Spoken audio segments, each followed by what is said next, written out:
Hola, muy buenas, soy Amatista, les doy la bienvenida a mi podcast Relatos e Historia de Amatista. Hoy os quiero hablar del expediente Vallecas, todo un verdadero expediente X español. Comenzamos. Estefanía Gutiérrez Lázaro, de 18 años de edad. Esta niña aguardaba un gran interés por el ocultismo. Pero un día Estefanía, acompañada por dos amigas, hicieron la ouija en los servicios del colegio.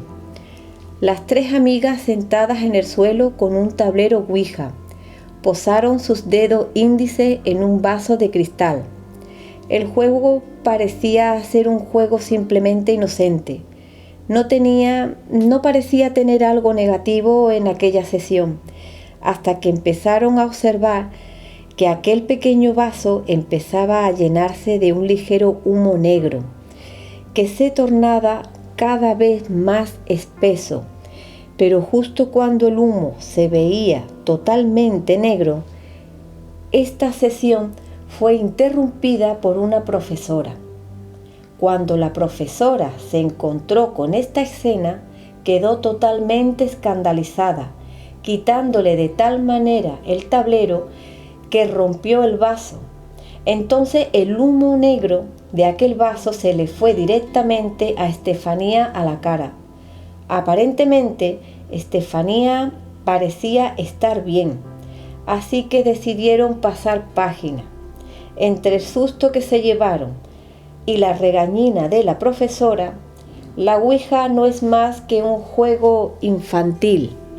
Cuando llegó a su casa, le contó lo sucedido a su madre y le dijo también que aquel humo negro se le fue directamente a la cara, que se encontraba bien, pero que en su interior algo le inquietaba, porque algo había fallado en ese juego. Concepción, su madre, se molestó mucho con ella por lo que había hecho, pero con el paso de los días, lo que había hecho Estefanía empezó a llegar las consecuencias. Una noche cualquiera, cuando Concepción acompañaba a su hija a la cama, la madre presenció el primer ataque. La muchacha empezó a experimentar fuertes convulsiones. Sus ojos se ponían completamente blancos. Su boca comenzaba a liberar todo tipo de fluidos. Las convulsiones fueron evolucionando poco a poco hasta convertirse en trances, extraños trances, en los que Estefanía decía ver figuras altas y oscuras, muy delgadas, agarradas entre sí, y la llamaban por su nombre, Estefanía. Al principio la madre pensó que su hija tenía la misma enfermedad que ella, epilepsia, y por eso no hacía más que llevarla a médicos para que le hicieran pruebas que determinaran qué era lo que realmente le estaba pasando. Pero nadie le daba una respuesta. Las pruebas no revelaban enfermedades ni físicas ni psíquicas. Las pruebas decían que Estefanía estaba perfectamente, pero Estefanía no hacía más que empeorar. Estefanía no hacía más que repetir que cuando le daban convulsiones y su cuerpo se sacudía, que aquello no era una enfermedad, que aquello se lo producía aquellas figuras negras que rodeaban su cama por las noches y la llamaban por su nombre. Pero no todo eran ataques en los que sufría un increíble dolor. Había momentos en los que su voz cambiaba. Su boca pronunciaba palabras que ella no quería decir. Había momentos en los que Estefanía decía convertirse en una persona totalmente distinta, en una persona que no quería hacerle bien a su familia, incluso otros en los que sus dedos se engarrotaban y su espalda se curvaba y empezaba a rugir y escupía espuma por la boca. En esos momentos, lo mejor que se podía hacer era alejarse de ella, porque no tenía ningún reparo en abalanzarse sobre ti e intentar de hacerte daño. Pero cuando Estefanía recuperaba el sentido, rompía llorando. Cuando por las noches su madre la acompañaba a la cama, Estefanía le decía a su madre en el oído que ella sabía que iba a morir y que no informara a la familia de su padre y que no le dijera a nadie de esa parte de la familia de su padre que ella había muerto y que pusieran en su ataúd una foto de sus padres para que pudiera estar siempre acompañada por ellos. La noche del 14 de julio de 1991, Estefanía Gutiérrez Lázaro ingresó por última vez en el Hospital Gregorio Marañón de Madrid.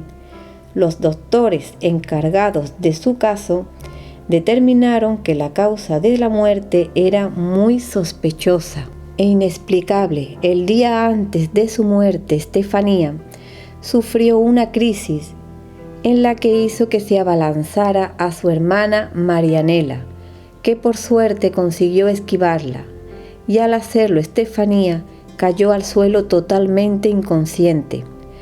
Cuando recobró el conocimiento, no se acordaba de nada. Era como ella había sido siempre. Le costaba creer lo que le estaban diciendo y no se acordaba de haber atacado a su hermana. Entonces ella agarró su mochila y con el que era su novio dio el que sería su último paseo. Al regresar, todo en ella era normal. Todo era normal hasta que se acercó a su cama y se desplomó sobre ella y empezó a convulsionar. Pero esta vez no recobraría la conciencia, por lo que fallecería oficialmente a las 2 de la madrugada, con un escueto parte médico que sentenciaría que la causa de la muerte fue la asfixia pulmonar, muerte sospechosa.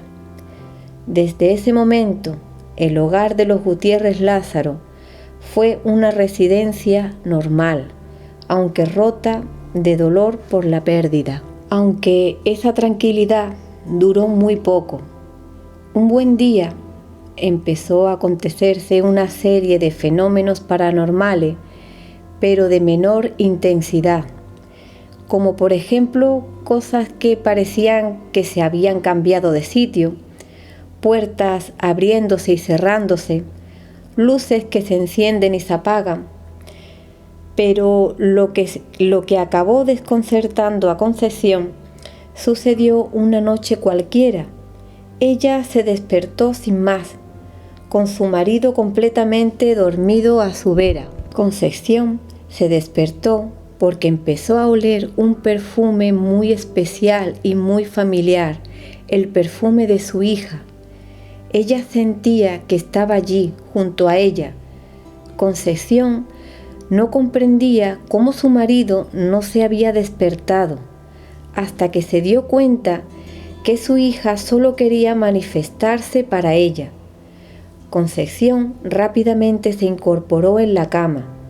Quería sentir y hablar con su hija, pero de pronto sintió el tacto de una gélida mano sobre la suya, que de momento reconoció que no era la mano de su hija, y desde ese mismo instante dejó de sentir ganas de abrazar a lo que estuviera allí. Dejó de sentir nostalgia, solo sentía ganas de gritar y de salir corriendo de la habitación. Prendió la luz rápidamente, miró a su alrededor, pero allí no había nadie. También se percató de que el perfume había desaparecido. A la mañana siguiente le contó lo sucedido a su marido. Su marido no le creyó y empezó a reírse, diciéndole que todo eso lo había soñado porque todos echaban mucho de menos a Estefanía. A la noche siguiente, 2 de sus hijas despertaron a la familia con sus gritos.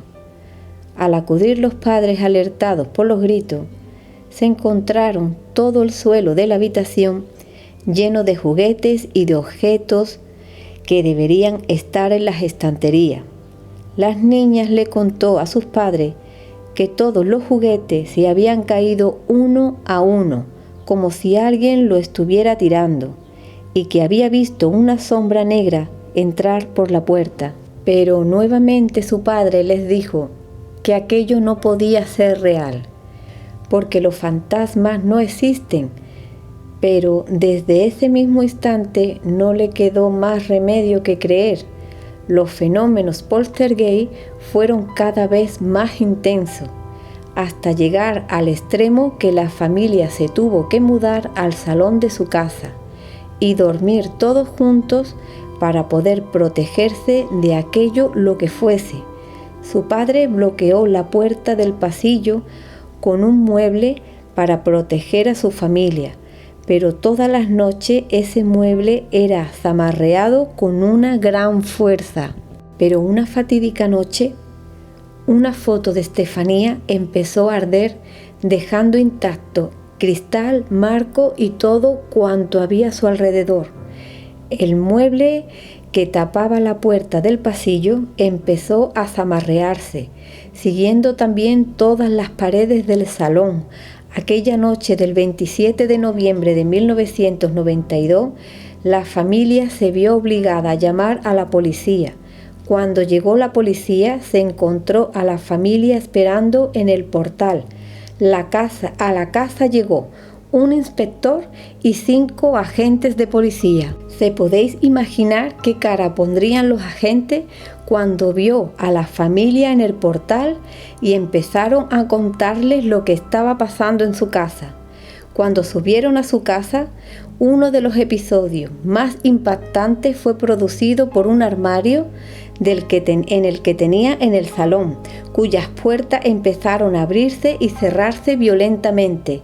Ante aquel fenómeno, 4 de los agentes huyeron hacia la calle, negándose rotundamente a volver a entrar, pero el resto del equipo decidió quedarse. Máximo, el marido de Concepción, les pidió que entraran en el cuarto de Estefanía, al cuarto donde había aparecido 3 cortes en la pared, al cuarto donde había un crucifijo roto.